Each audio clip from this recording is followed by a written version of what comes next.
참 예수님,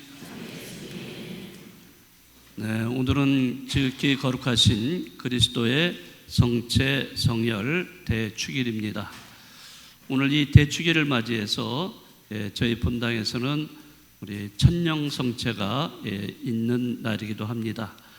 우리 어린이들 여기 9명이 이렇게 아주 하얀 옷을 입고 앉아 있으니까 우리 본당에 천사들이 나타난 것 같아요.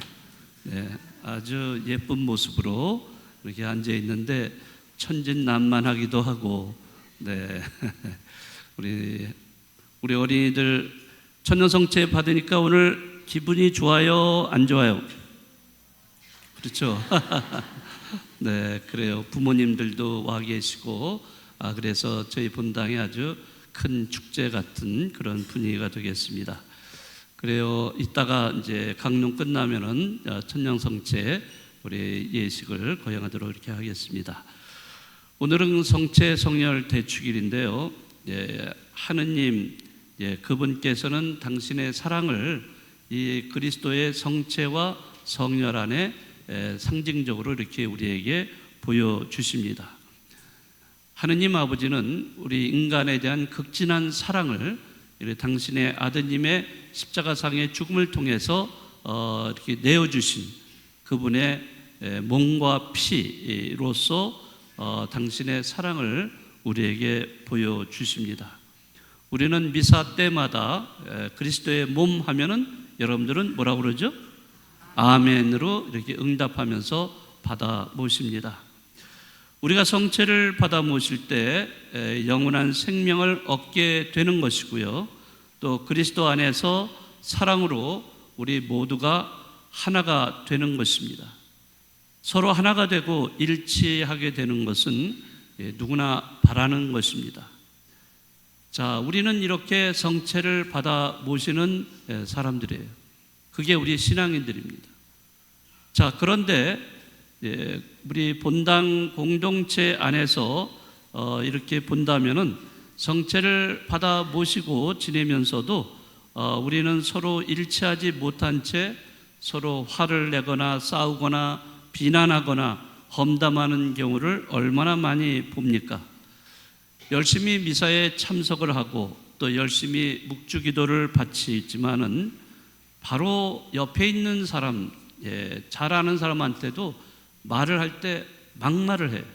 그러니까 좀 생각을 하면서 말을 해야 되는데 너무 친하다고 해서 그런지 몰라도 말을 마구 하는 이런 경우도 있어요.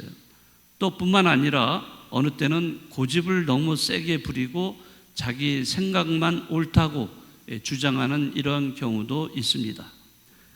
특별히 또 끼리끼리 모여서 또 그런 거 많이 하죠.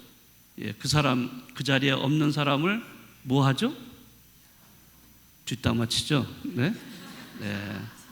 뒷담화하는 이런 사례들, 그런 사례들 너무 많아요. 우리 끼리끼리 모여서 얘기 많이 하죠. 네, 뭐 우리 성당에서도 그렇고 밖에 나가면 뭐 카페가 얼마나 많아요. 카페에서 커피 마시면서 또 이렇게 3, 4, 5 모여가지고 또 얼마나 많은 얘기를 하세요.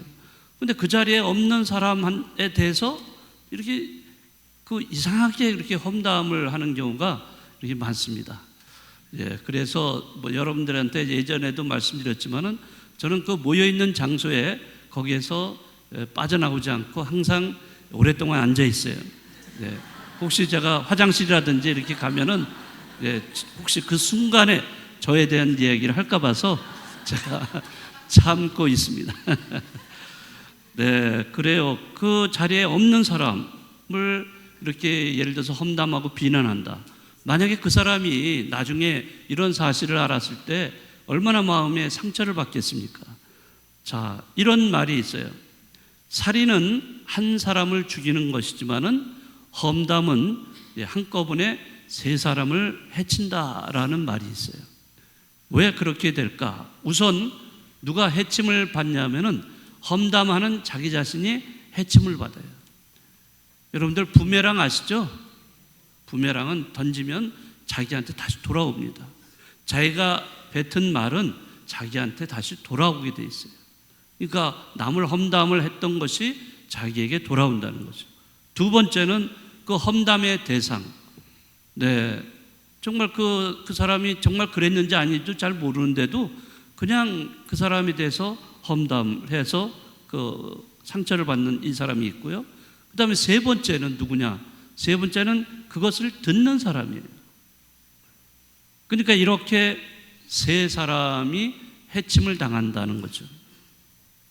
자, 이런 면에서 볼 때 우리가 남을 험담하고 비난할 수 있겠는가? 이런 사실을 알고도요. 자, 어떤 수도자가 그 젊은 과부 집에 자주 들락날락했어요. 그런데 이것을 본 마을 사람들이 좋지 않은 소문을 퍼뜨려서 이 수도자를 험담하기 시작을 했습니다. 얼마 후에 그 과부가 세상을 떠났어요. 그때서야 이 마을 사람들은 그 수도자가 그 암에 걸렸던 젊은 과부를 위로하고 돌보았다는 사실을 알게 되었습니다.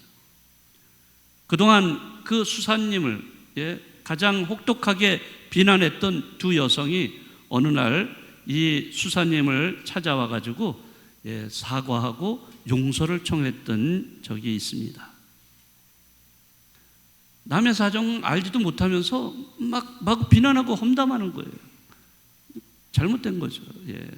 이런 말이 있어요.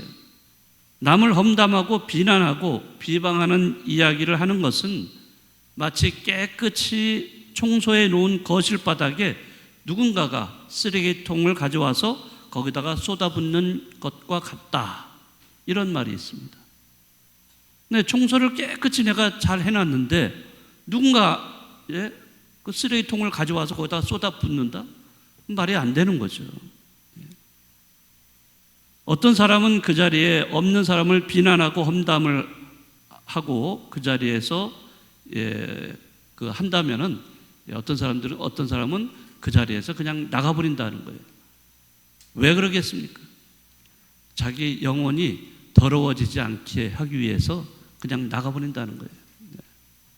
우리가 흔히 생각 없이 행동하는 경우가 있습니다. 누군가를 험담하고 비난할 때 나도 모르게 맞장구 치는 경우가 있어요. 저도 어느 때 그런 경우도 있어가지고 집에 돌아와서 가만히 생각하면 내가 왜 그렇게 했지? 하면서 후회를 하는 거예요. 네? 그래서 신중히 생각을 해보면은 비난하는 그 사람 역시 언젠가 나를 비난하고 험담하게 될 것이라는 것을 우리는 깨달아야 됩니다. 그러니까 험담을 하는 사람은 어느 한 사람만 딱 집어서 그 사람만 가지고 하는 게 아니고 이 사람도 할 수 있고 저 사람도 할 수 있고 그런 거예요. 나도 비난받을 수 있는 거예요. 그러니까 그래서 남을 험담하고 비난하는 것은 결국에 제사를 깎아먹는 식밖에 안 된다 하는 것입니다. 신앙을 가졌다는 사람이 남을 그렇게 해도 험담하고 깎아내리고 남이 나보다 잘 되면 축복해 주기보다는 시기하고 질투를 한다면 성체를 받아 모실 이유가 뭐가 있겠습니까? 만약에 그런 신자가 성체를 받아 모신다면 그거는 성체가 아니고 그냥 빵일 뿐이에요. 빵. 아무런 의미가 없는 거예요. 성체만 받아 모신다고 자동적으로 내가 사랑을 베풀고 그 상대방과 일치되는 것은 아닙니다. 노력을 해야 돼요. 여러분들 이미 작고하신 그 법정 스님 잘 아시죠? 그분이 평소에 주장한 것이 바로 무소유입니다. 그분이 이런 말씀을 하신 적이 있어요. 열린 마음으로 보면은 모두가 하나, 닫힌 마음으로 보면 모두가 타인, 이런 말을 한 적이 있어요. 아주 짧은 말이지만은 굉장히 우리가 오래 기억되는 그런 말이라고 할 수 있습니다. 우리가 서로 하나가 되기 위해서 어떤 자세가 필요한지를 명확하게 알려주는 말입니다. 서로 하나 되려면 어떻게 해야 돼요? 우리 마음이 어떻게 되어 있어야 돼요? 열려 있어야 됩니다. 열린 마음이 되어야 된다. 그 열린 마음이 되려면은 어떻게 해야 되느냐? 상대방을 하느님의 눈으로 바라보아야 합니다. 그래야 비로소 상대방 안에 계시는 주님을 발견하고 그 상대방을 제대로 사랑할 수 있는 그런 사람이 될 수 있다는 겁니다. 오늘 그리스도 성체 성렬 대축일을 보내면서 우리가 정말로 성체를 모시는 사람답게 말과 행동을 보여주고 있는가, 우리 각자 반성을 해야 할 것입니다. 예수님처럼 자신을 이웃을 위해서 아낌없이 내어주는 삶, 또 자신을 희생하더라도 이웃이 행복해지기를, 분열되고 단절된 곳에 화해와 일치가 이루어지게 하는 그러한 신앙인이 되시기를 바라겠습니다.